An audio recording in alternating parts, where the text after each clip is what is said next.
Irmãos, há um tempo atrás, mais ou menos uns 2 meses atrás, nós estávamos conversando e eu tive um sentimento sobre aquilo que nós estamos vivendo em comunidade, e mais especificamente nossa comunidade em Montemor. E compartilhei com os presbíteros e nessa semana o Esdras mandou mensagem, disse: Casca, a gente está entendendo de que você precisa liberar isso sobre nós, para a nossa comunidade no domingo. E aqui estou. E coincidentemente, exatamente hoje, nós estamos fazendo 2 anos que estamos em Montemor. No dia 16 de julho, há 2 anos atrás, nós chegamos aqui, como dizemos lá, de mala e cuia, sem saber o que nos reservava o Senhor, sem saber o que ia acontecer aqui, sem sustento, sem móveis. E eu lembro que cheguei, fui para a casa da Lari e do Vitor, e eles me acolheram lá antes que Rebeca chegasse. E antes que Rebeca chegasse, o Vitor me emprestou colchão, o Afonso também. Então nós dormíamos no colchão que o Afonso e o Vitor Porto nos emprestou. E não tínhamos mesa, não tínhamos cadeiras, não tínhamos nada. Só tínhamos uma certeza: precisávamos estar em Montemor. E eu sei que, assim como nós, muitos de vocês vieram da mesma forma, sem saber o que ia receber aqui, sem saber como ia sustentar, sem saber como ia viver, mas sabiam que precisavam mudar para Montemor. Porque há algo específico sobre nós, sobre esta comunidade, um chamado de mais de 10 anos atrás, que nos impulsionou, que convocou, na verdade, gente de toda tribo, língua, raça, povo e nação. Povo de Macaé, da Bahia, Minas Gerais, Rio Grande do Sul, Santa Catarina, uma salada de pessoas, de culturas diferentes, sotaques diferentes, pessoas que estavam dispostas e ainda estão dispostas a andarem no que é central de nossa comunidade, ao redor da presença. Nós cantamos aqui que a tua presença, Senhor, é o sentido da minha vida e o desejo mais profundo do nosso coração. E muitas vezes nós suamos, nós trabalhamos, nós erguemos a nossa voz, agimos na força do nosso braço, porque queremos construir um lugar para a presença.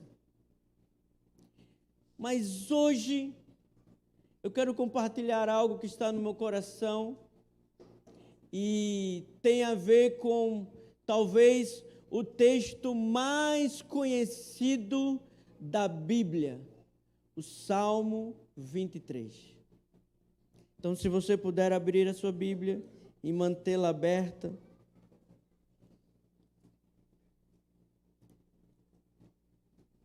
Geralmente, se você foi criado na igreja, se quando você nasceu, seus pais já eram crentes, então provavelmente esse tenha sido o primeiro versículo que você decorou.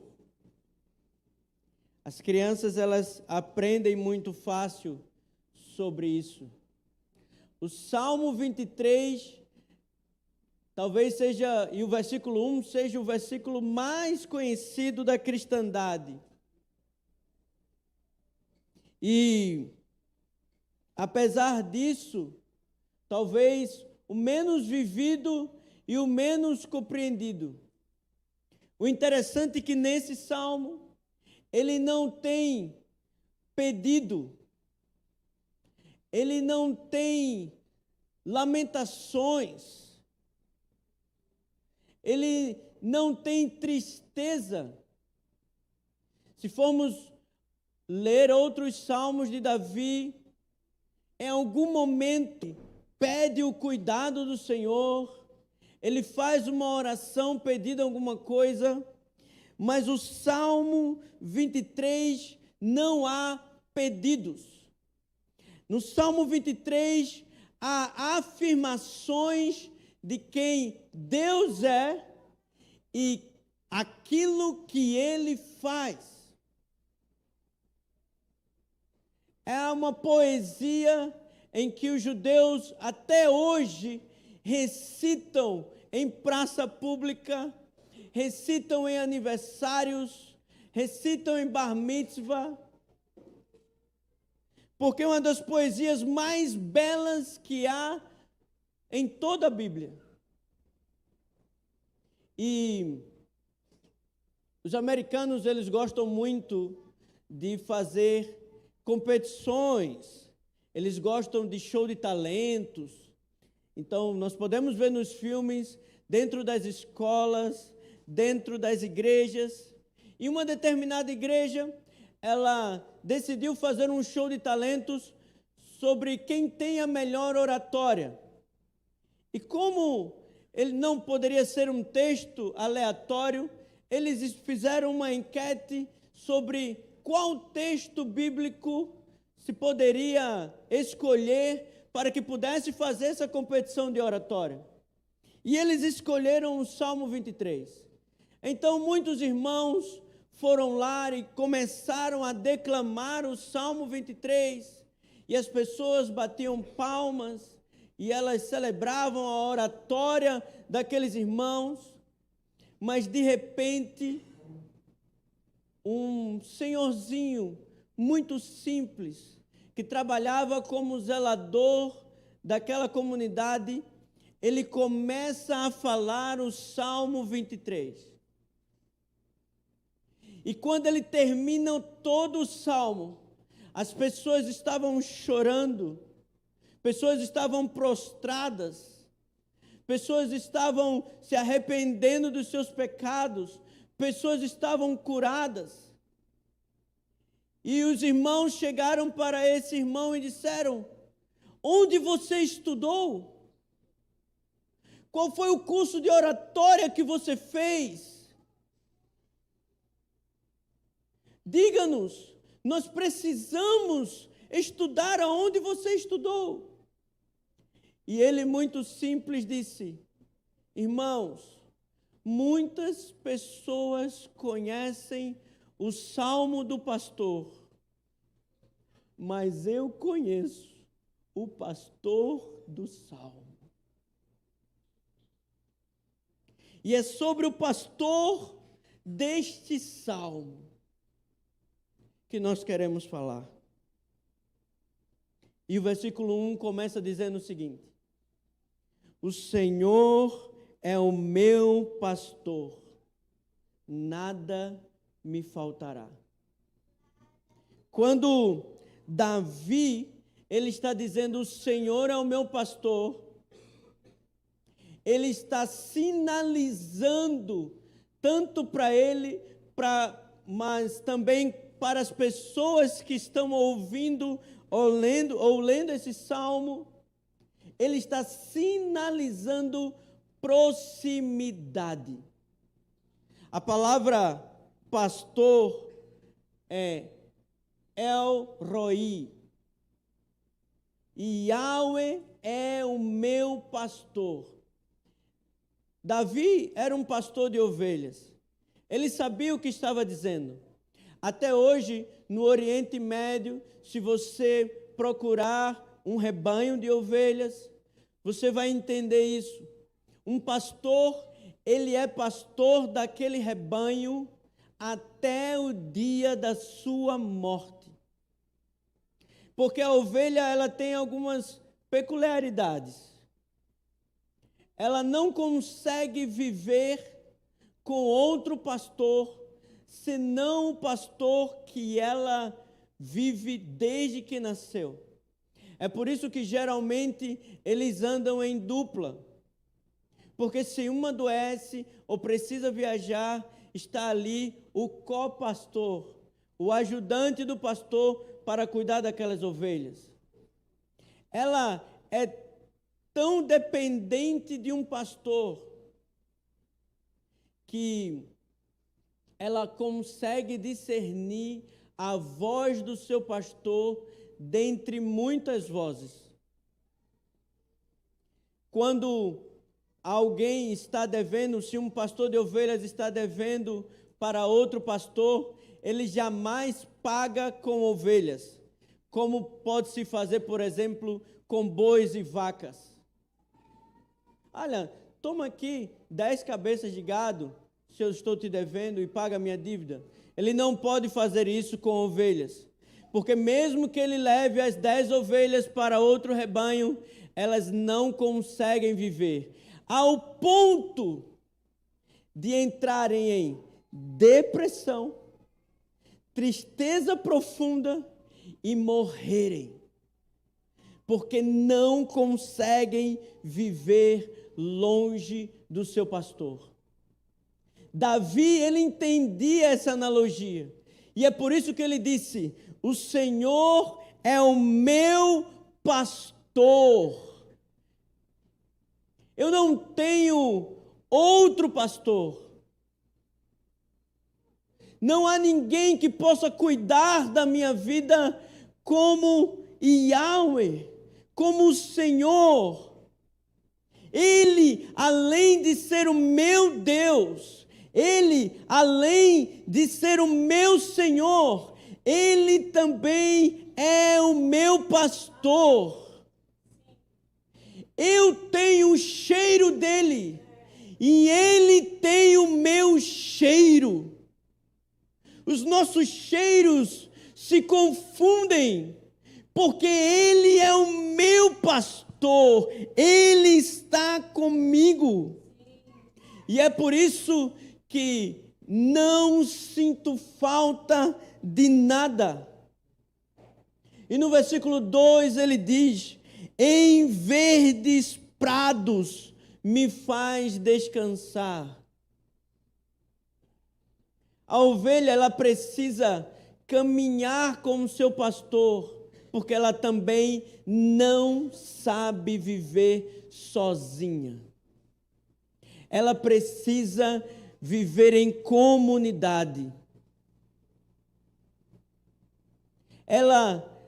Se ela se desgarrar do rebanho, o pastor precisa ir lá e puxá-la de volta, porque certamente ela vai morrer. O interessante é que a cultura de cuidar de ovelhas no Oriente Médio, onde esse texto foi escrito, é no deserto.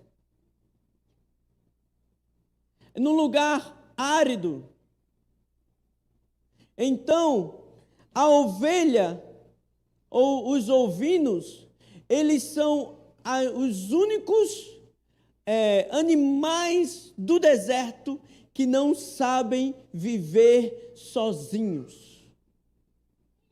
Todos os outros animais, as serpentes, os escorpiões, os coiotes, os lobos, todos eles sabem viver sozinhos, mas a ovelha só vive em comunidade.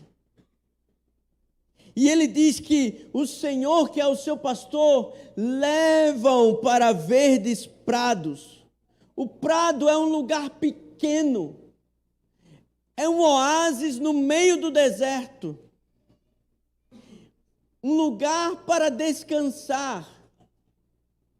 E geralmente quando a gente pensa nesse texto, nós europeizamos o texto, ou americanizamos o texto. E nós lembramos logo daquelas campinas verdes e vastas.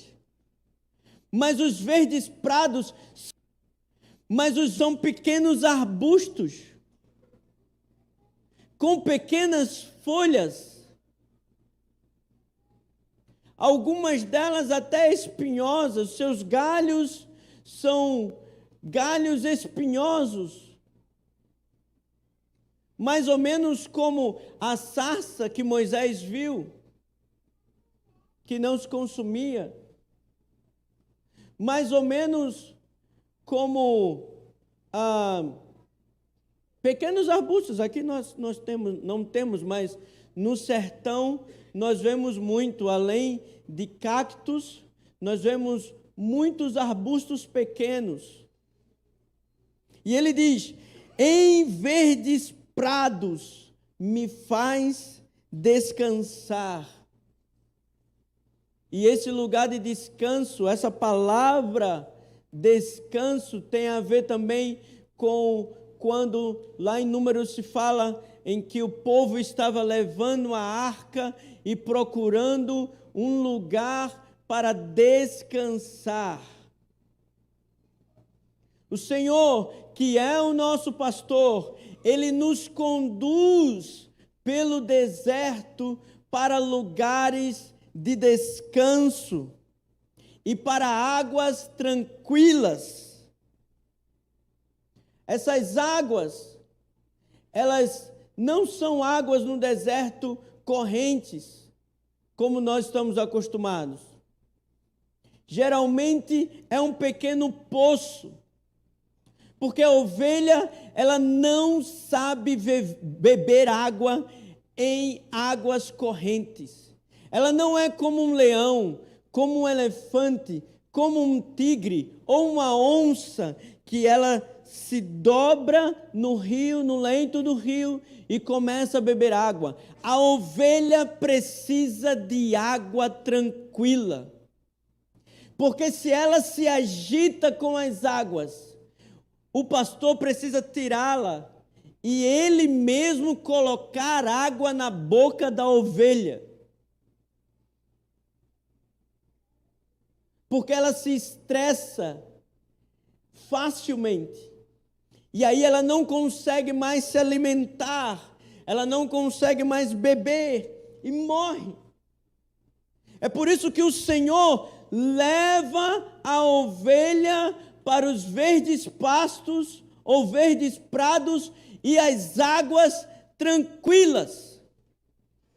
Sabe, muitas vezes nós achamos que o nosso coração, ele está ansioso ou agitado, é porque nós somos ovelhas do Senhor e nós não sabemos nos acalmarmos sozinhos. Precisamos do pastor que nos leva às águas tranquilas. E no versículo 3, ele diz: refrigera a minha alma. Talvez a melhor tradução para isso seja: restaura-me o vigor. Porque refrigerar a alma não é como tomar uma água gelada, Iguinho, em que você está no calor e você toma água gelada e você se refrigera como uma pastilha house.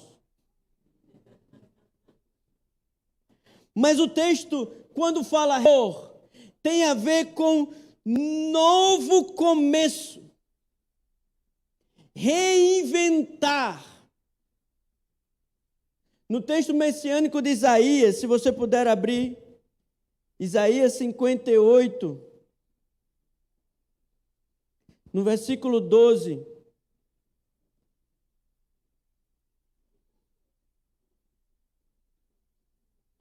Isaías 58, versículo 12.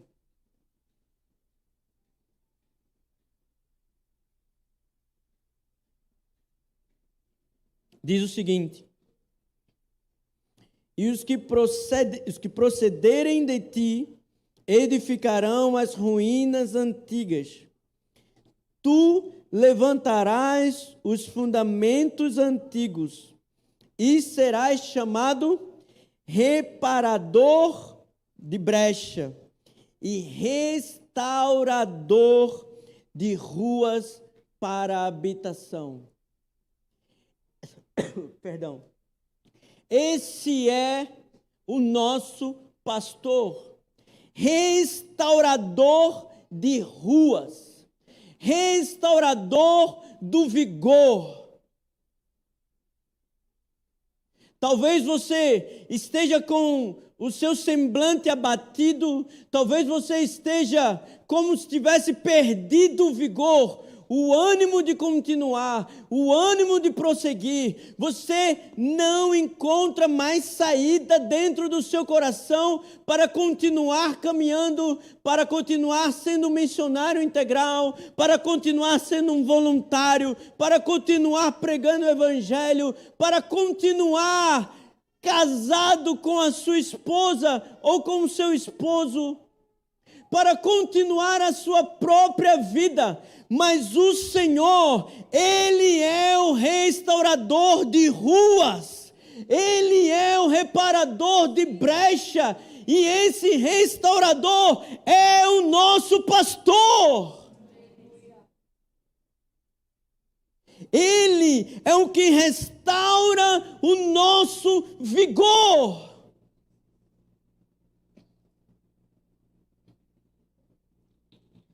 Quando nós estamos cansados e precisamos trabalhar ainda, nos enchemos de café ou de energéticos. Mas restaurar a alma ou restaurar o vigor não tem a ver com tomar um energético do céu. Tem a ver com uma reinvenção da própria vida.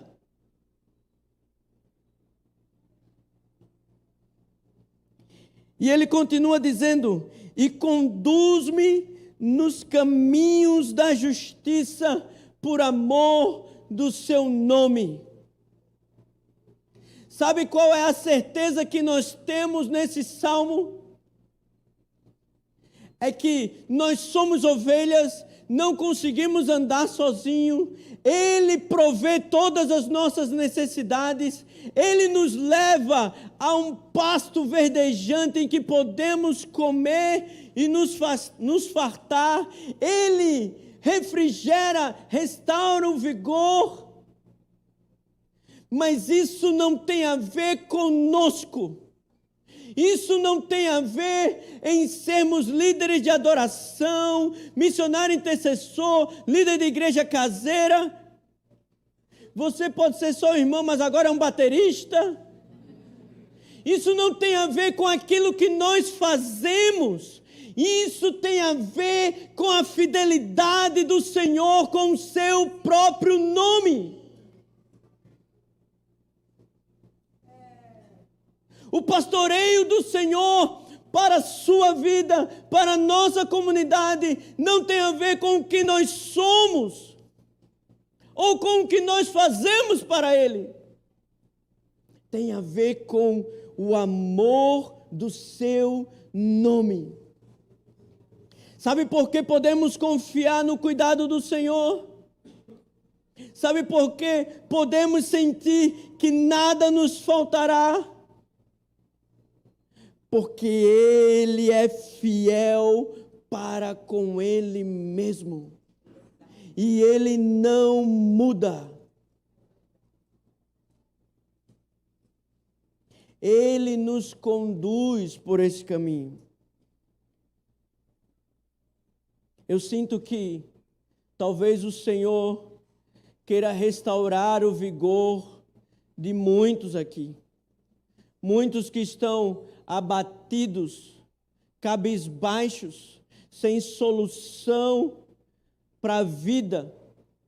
Muitos que talvez estejam até assistindo pela internet e estão dizendo: não consigo mais dar um passo.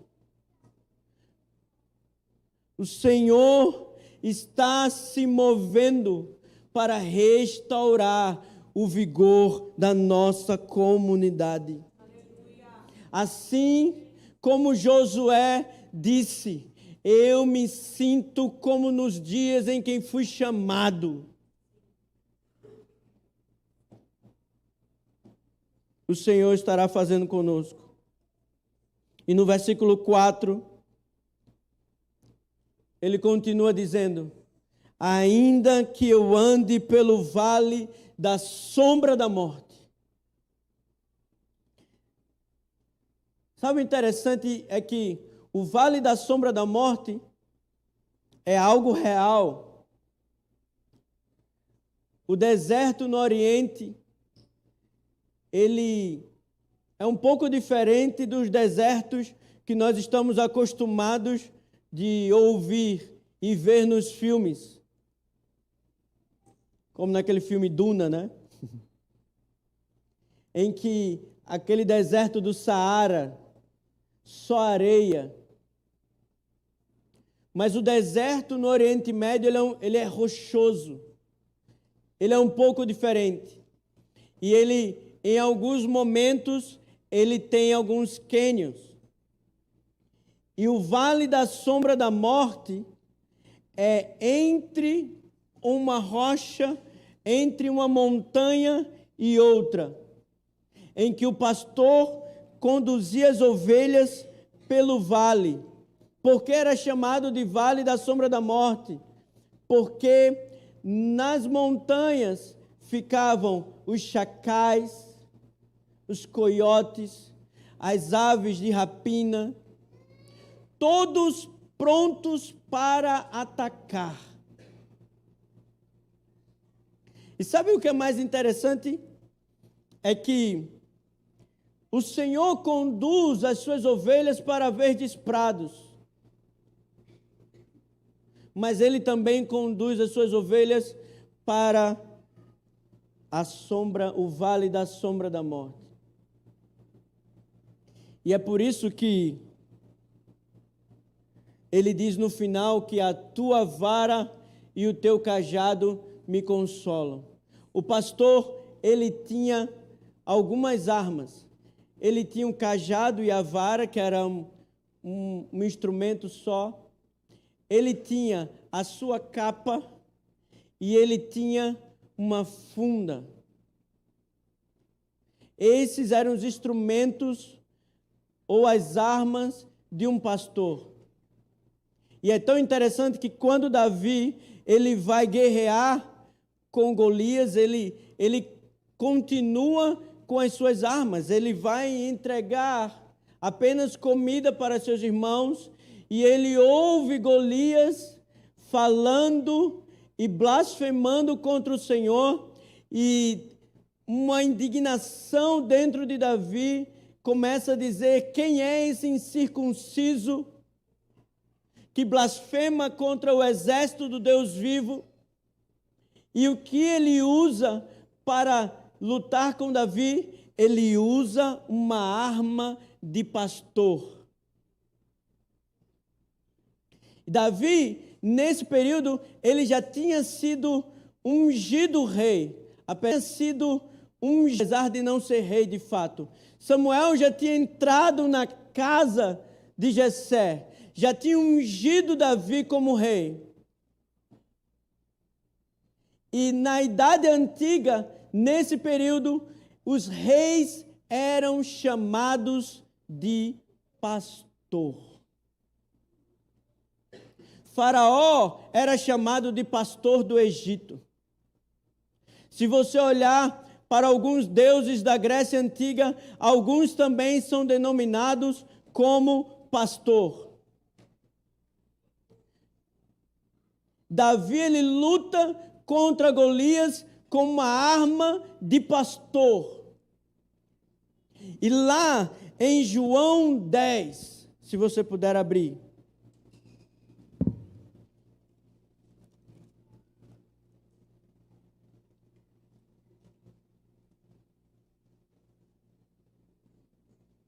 João, capítulo 10.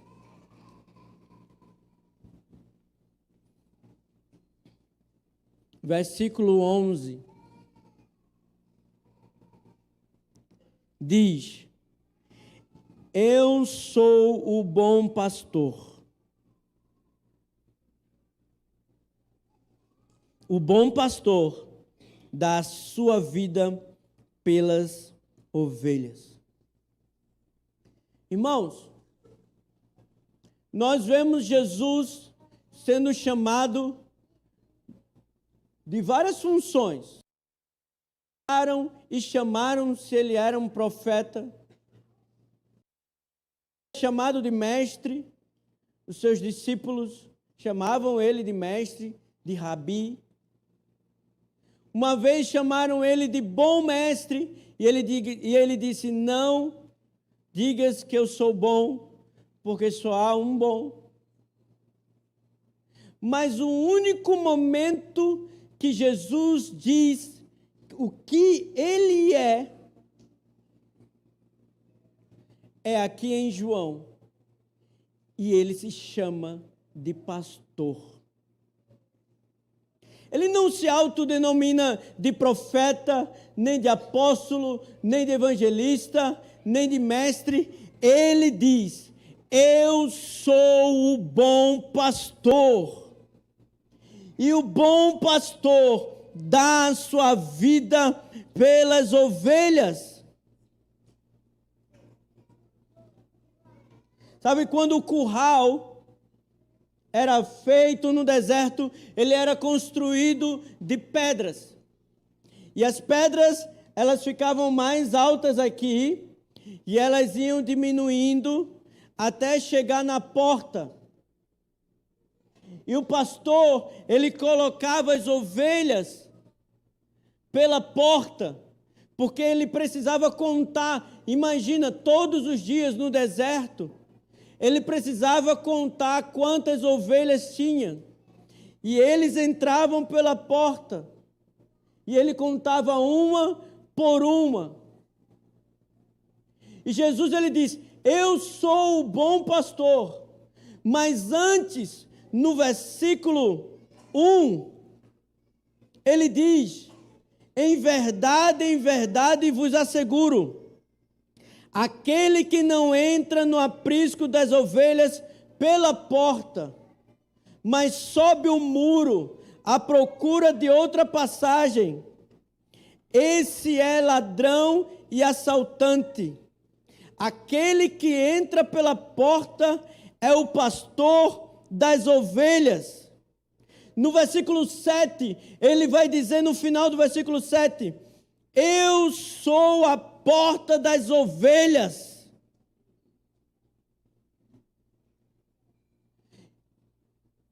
Ele não só é o pastor, mas como ele também é a porta das ovelhas. Ele é a entrada para esse lugar seguro dentro do aprisco. E uma analogia, vocês estão vendo que eu estou fazendo muita analogia do que acontecia na época. É que o pastor, ele ficava na porta das ovelhas, na porta da entrada do aprisco, e ele ia contando uma por uma, e ele pegava o seu cajado e ele dava uma pancada na cabeça da ovelha, e ele batia e a ovelha fazia. Essas ovelhas também desafinadas. E ele batia e fazia? Bora lá, gente. Por que ele fazia isso? Gente, não tinha luz no deserto. Não tem luz no deserto. E ele batia na cabeça porque ele sabia que era ovelha. Mas sabe o lobo? O lobo, quando ele comia as ovelhas, ele comia carne e ele entrava na pele da ovelha. E ele ia em direção ao aprisco. E para não pular o muro, porque seria fácil identificado, ele tentava entrar junto com o rebanho.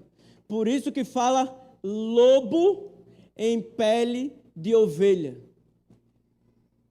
E quando o pastor batia na cabeça, o lobo não berrava.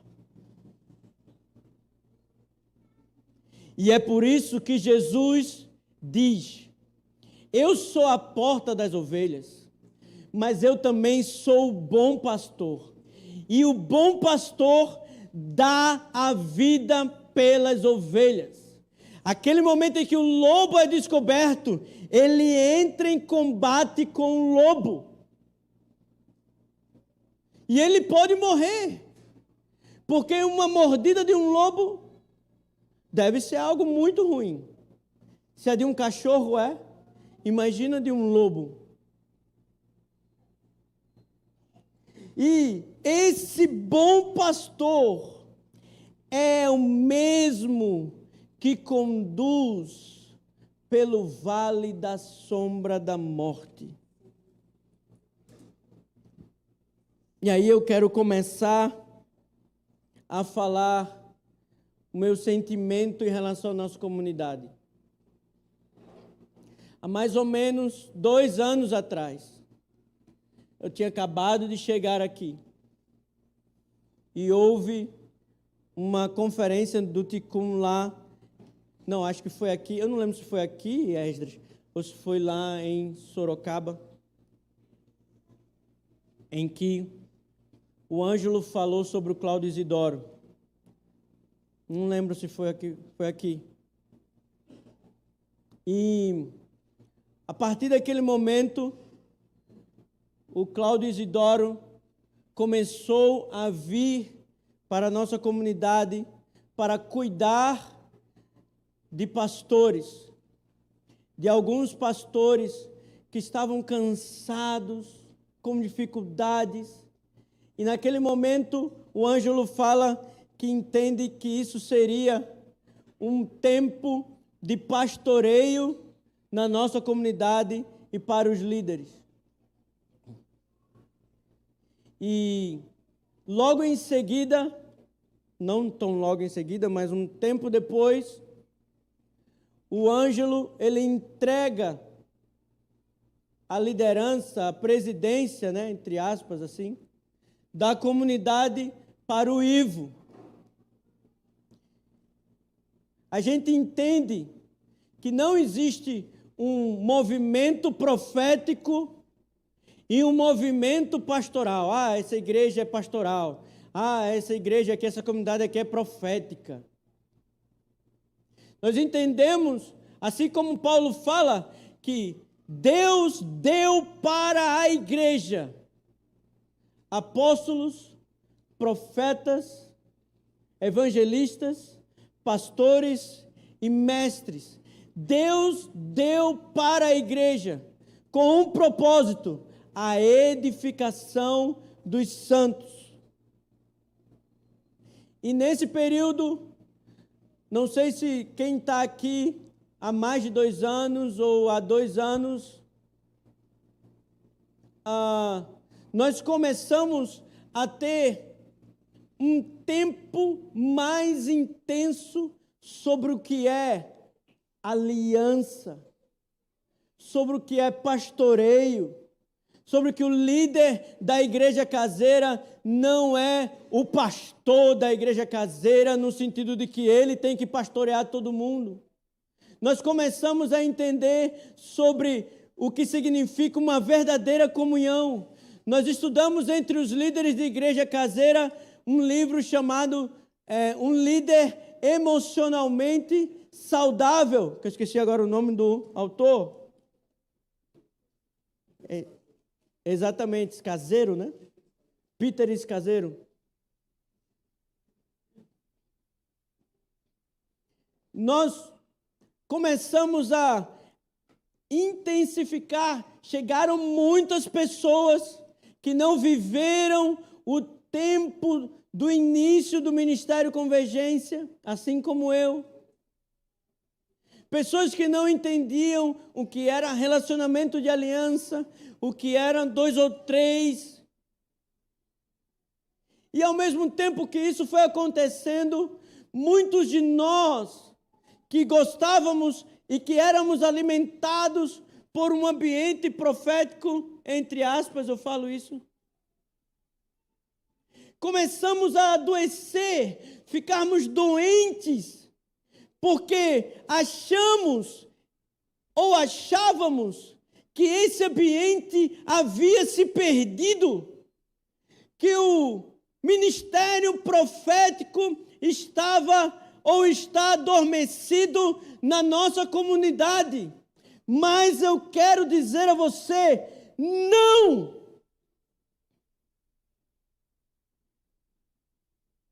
Não é isso. Nós somos uma comunidade profética. Nós não abandonamos isso. Mas sabe, Deus está trazendo cura para a companhia de profetas em Montemor. Deus está levantando pastores. Deus está ensinando a essas ovelhas que querem viver sozinhas no deserto, dizendo assim: ovelha não foi gerada para viver sozinha. É muito lindo nós cantarmos e dizermos: os homens da montanha que vivem sozinhos no deserto morrem. Porque a vida do Espírito está na comunidade.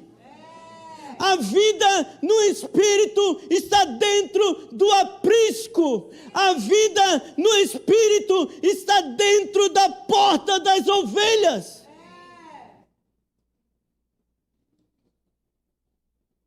É muito bom o que aconteceu, ou foi muito bom o que aconteceu na Idade Média, em que o Senhor levou homens santos e mulheres santas para as montanhas, viverem por um tempo em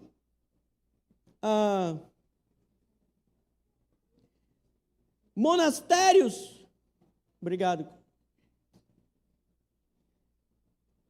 Eles preservaram a devoção, eles preservaram a paixão. Tanto é que quando nós vamos estudar sobre uma vida piedosa, uma vida de oração, nós lemos esses irmãos do passado.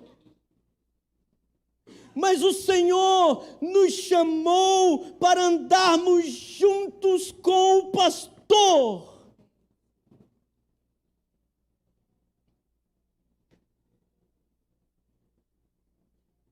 E ele continua no versículo 4 dizendo: não temerei mal algum, pois tu estás comigo. A tua vara e o teu cajado me consolam. Quando o pastor, ele traz para junto, ele passa com você no vale da sombra da morte. A grande questão não é a vara, não é o cajado, não é a funda, nem a sua capa. A grande questão é a presença do pastor. Nós somos sim uma comunidade e nós falamos e dizemos que a presença de Deus é o anseio da vida e o desejo mais, é o sentido da vida e o anseio mais profundo do coração humano. É verdade, é por isso que esse pastor está nos ensinando a sermos pastoreados. E sabe como é que um pastor ensina uma ovelha a ser pastoreada? Sabe como é? Quebrando a pata.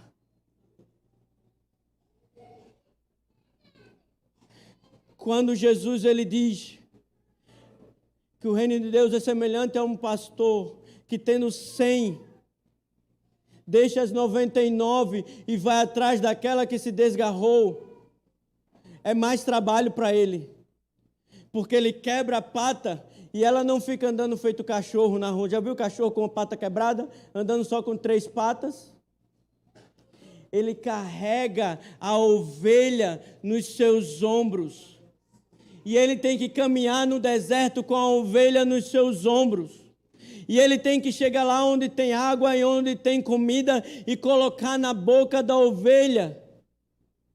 Sabe, eu sinto que há muitos de nós andando no vale da sombra da morte, mas mesmo com a pata quebrada, nós queremos continuar andando sozinhos. E estamos buscando o deserto, estamos nos afastando da comunidade, estamos nos afastando do pastoreio, mas o Senhor está colocando você em cima dos ombros nessa manhã. Não há movimento profético saudável sem andarmos em comunidade e sem o pastoreio do Senhor.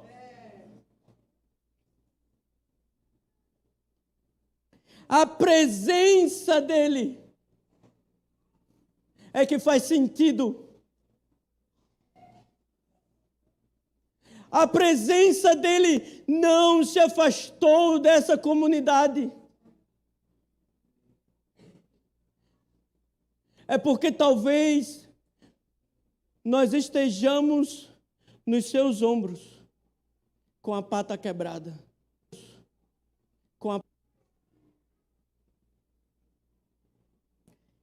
E eu já vou terminar. Mas se você pular para o versículo 5.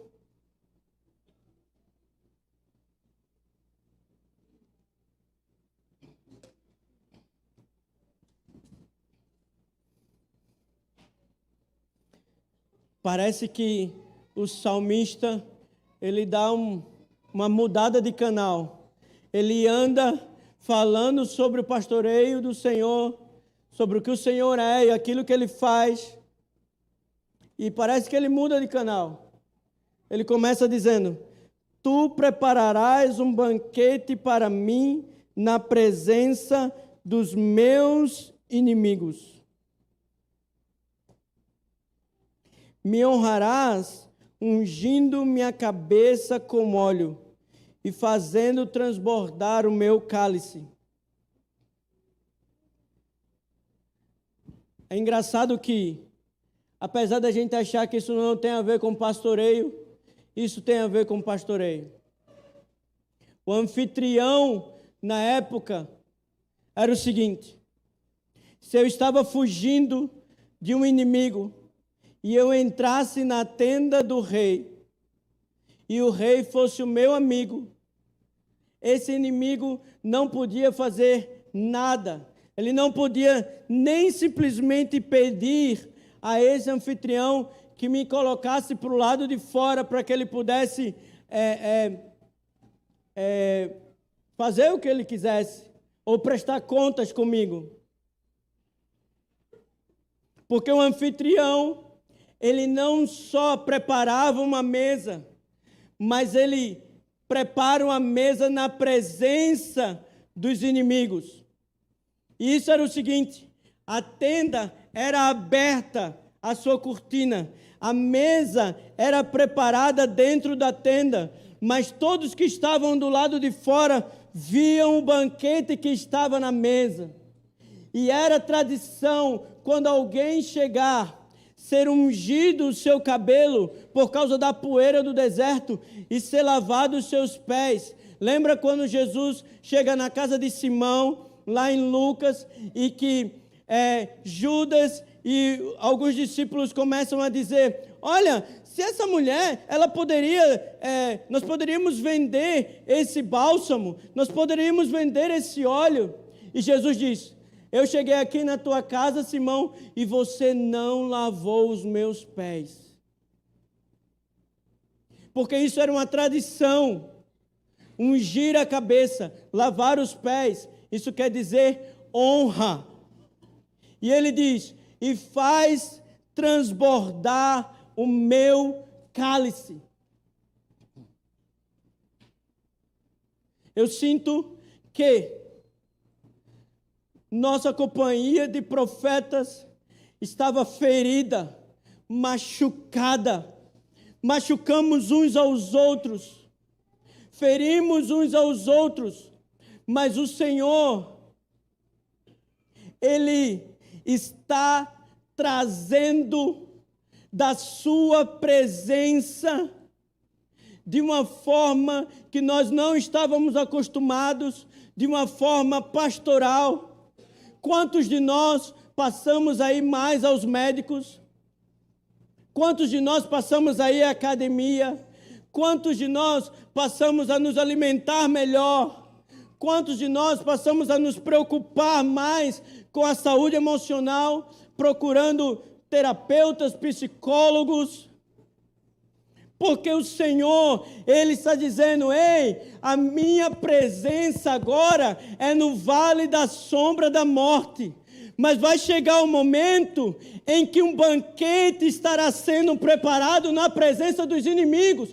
E sabe qual é a presença dos inimigos? É a ansiedade que nós estamos vivendo, é a depressão que está se vivendo, é a tristeza profunda que está se vivendo, é o marido que está indo embora, é a esposa que não quer mais o Senhor, são os filhos que estão vivendo nas drogas. Esses são os nossos inimigos, mas o Senhor está preparando uma mesa perante os nossos inimigos e está ungindo nossa cabeça com óleo. Uma nova unção, uma restauração de vigor. Não será nada como antes. Talvez vocês que são mais novos, assim como eu, tenham ouvido falar assim: há 5 anos atrás, há 4 anos atrás, o Senhor nos visitou de uma forma que nós não sabemos dizer. Mas eu quero dizer para todos vocês que são 5, 6, 7, 10 anos atrás, a visitação do Senhor será com óleo ungido e o cálice transbordará. Não será apenas mais cheio, mas transbordante. Porque o pastoreio do Senhor na nossa comunidade não é apenas para que você se sinta bem, não, é para que o cálice transborde. É para que o cálice transborde. E ele continua dizendo: certamente bondade e misericórdia me acompanharão todos os dias da minha vida. Bondade do Senhor é para todo mundo.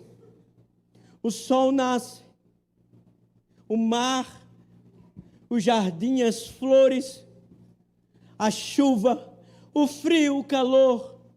A bondade do Senhor é para todo mundo. Eu estava essa semana numa comunidade ribeirinha lá no Pará. E eles são extremamente pobres. E eu estava conversando com o Senhor. E eu disse: você já teve vontade de morar em Belém? E ele disse: não. Aqui eu tenho tudo e Deus é bom. Aqui eu tenho um açaí. Aqui eu posso plantar macaxeira. Aqui eu posso comer uma manga. Aqui eu posso tomar banho de rio todos os dias. E eu olhei para aquela natureza com medo de cobra. E eu disse: Senhor, como alguém pode viver aqui? E foi passando-se as horas. E eu disse: como alguém não pode viver aqui? Como alguém não pode olhar para tudo isso que nós estamos vendo e não contemplar o Senhor? Bondade do Senhor são para todos. Mas ele continua dizendo: e a misericórdia. A melhor tradução para essa palavra misericórdia é fidelidade ou amor leal. É uma palavra em hebraico que chamada Hesed, que significa misericórdia, mas muito mais perto de fidelidade, amor leal. Davi estava dizendo, a bondade ou a felicidade e o amor leal. Sabe por quê? Porque Deus derrama o seu amor para aqueles ao qual Ele tem aliança. O amor do Senhor é para quem tem aliança. E Ele diz, certamente me acompanharão. A melhor tradução para essa palavra é perseguirão. Assim como um exército persegue um exército inimigo, bondade e amor leal nos perseguirão todos os dias da minha vida. E ele termina dizendo, e habitarei na casa do Senhor por dias sem fim, ou para todo o sempre. Esse é o salmo da comunidade Convergência em Montemor.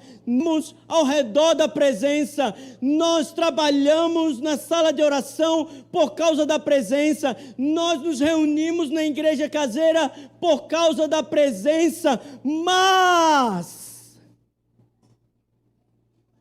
o pastor está curando você, ele está trazendo cura para nós. Sabe por quê? Porque todo o sentido do nosso chamado é ao redor da presença. E o pastoreio do Senhor não é porque o profético foi embora. Não, é porque Ele quer que nós estejamos na sua presença para sempre. Porque o término do salmo termina com a presença para sempre. Nós oramos quase todos os dias aqui na sala de oração, dizendo, Senhor, por que não quer entrar no ambiente profético daquilo que Deus está fazendo nesses dias? Deixe que o Senhor pastoreie o seu coração. Abra a sua vida. Esses dias alguém escreveu alguma coisa no grupo, dizendo assim, vamos fazer assim, você cuida da minha vida, eu cuido da sua e todos nós cuidamos da vida de todo mundo. Não sei quem foi essa profeta ou esse profeta que escreveu isso. Sabe por quê? Porque o Senhor, Ele quer o nosso coração saudável, para que nós habitemos em sua presença para sempre.